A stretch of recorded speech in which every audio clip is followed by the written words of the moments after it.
Good morning, everybody. Kind of a wet morning. Well, dry now, but it was wet. Um, it's the end of the week, and I suppose one of the few things that very, very rarely gets discussed, dis, discussed, is endings of projects. A lot of information about the start of it, tender documents and analysis, and contracts and contract types and signings, and very little ever spoken about endings. And I think the literature goes final account done gone, but there's a huge amount to be unpacked. There is information and a handover kit that and a pack with all the warranties and all the certifications that need to be done. Unfortunately, I'm dealing with a couple at the moment, and their builder has little or none of this information done, so this is going to be a prolonged situation, probably end up in legal status. I'm doing a project at the moment with an architect, and she had to chase work or paperwork for nearly a year, so she's hyper vigilant about the paperwork. So the ending is very conscious in her mind, even at the start of it. So she's processing the end throughout the project. A lot of people place it in a distant future and don't tie in current events.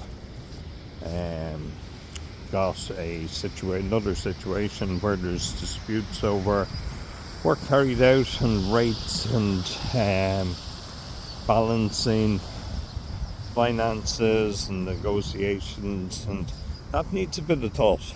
That just needs a bit of thought, and that needs to be done with cohesion, understanding, integration. It needs to be done in a safe, calm manner. And what does that actually mean? Well, it means, where's the physical entity? Where's the final meeting going to take place?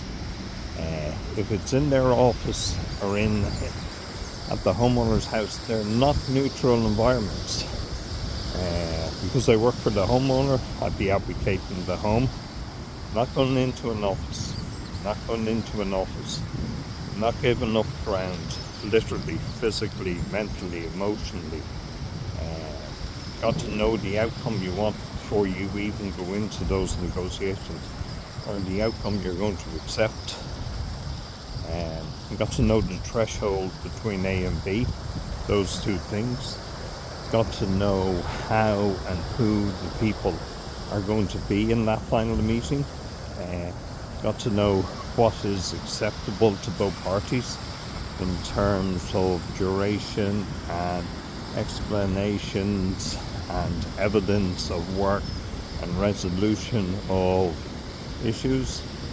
No point having a final meeting as a QS if you don't already drill down into these events. Certainly got to create safe haven for the client. Right environment, right pace, right evidence, right projected goal, right stance, right mechanics, right language, and one also has to do the same even as you work for the quantity surveyor for the builder. Everybody has to be brought along on the same page, and that may mean nudging people in certain directions or having conversations. It also means that you have to be holistic and a little bit neutral to make these things happen. And if and as needed, and people are aggressive, then you got to mirror back that aggressiveness. But that's fine, mirror back aggressiveness, but you also got to realize huge cash flow issues, and you got to be fair to everybody.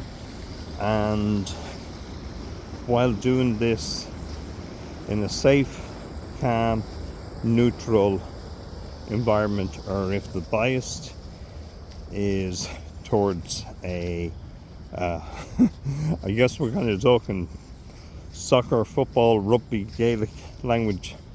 A home venue will then orchestrate it. So there's usually, you'll find at the end of projects, huge amount of psychic energy has gone into it. A huge amount of physical energy has gone into it. Huge amount of emotional energy has gone in. People are kind of exhausted at the end, and the money represents all that exhaustion. And the final account is energy money for the contractor and final closure for the homeowners, along with the retention period of 6 or a year, 6 months or a year. I don't really have a problem with the 6 months one, because if there is defaults or there is shrinkage or there is little hairline cracks due to moisture, change energies, due to settlement, they're going to come within 6 months. I've never really seen a big discrepancy between 6 months and a year after a project's finished. So there's splitting, there's scapegoating, there is blaming, there's flowers, there's warm hugs. A friend of mine, she was finished up, I think 2 days before Christmas. Builder called in, gave her flowers, gave her hugs, gave her a birthday present, gave her the keys, gave her the manuals, told her not to worry about payment before Christmas, told her to enjoy herself, see you in New Year for small little stags. That is not the norm. It's also self-evident that I can't get that guy in the tender list. That says itself. That says something about himself. So it is multi-layered, and it's multi-layered with individual dynamics. It's multi-layered with dynamics between partners, husbands, wives, partners, whatever language we put in those relationships, because they've been under a huge strain. You often see towards the end, one of the couples that were very active suddenly become passive. Towards the end, exhaustion, breakdown in relationships, money strains and stress. You also see in different situations where you may need to bring in a different builder to finish things up, because the ending has just been prolonged chaos and more time spent on ChatGPT with legal letters than actually getting work done. Madness. Very self-evident of an under-resourced contractor at that stage, and a new contractor may need to come in. Then it's best to do that in a calm, relaxed manner, and have a scope of works. And if there is a new builder come in, he has to be somebody who is very cohesive and very skillful with getting on with clients. That's an absolute paramount must, because he's walking into a very delicate situation in that stage. And I got one project and there's a great builder doing that, and as good as a builder as he is, the man is a pure gentleman and he's a million times better. Well, there's no comparison, character versus occupation, but the man is absolutely incredible human being. Very funny guy. Very, very funny guy. Oh, and the lives people live and lead. Amazing builder in Dublin. And anyway, so his personal story is his. So endings are individual. They're the pair, the couple. They are the interactions with the design team, which architect, engineer, quantity surveyor, other consultants. You often see the engineer's gone earlier. He leaves, or she leaves, kind of early in the prognosis, because simple fact is her work is done. She's about structure and making sure that it stands up. So once he or she gets it, the building to that stage and verifies, then they're usually done. One of I will do this.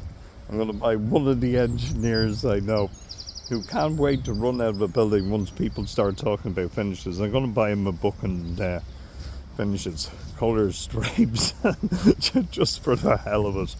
And then you have the wonderful, cool food clients that are very appreciative of everything that everybody's done, and you will catch a quick deep felt thanks for everything, and that is very humbling. And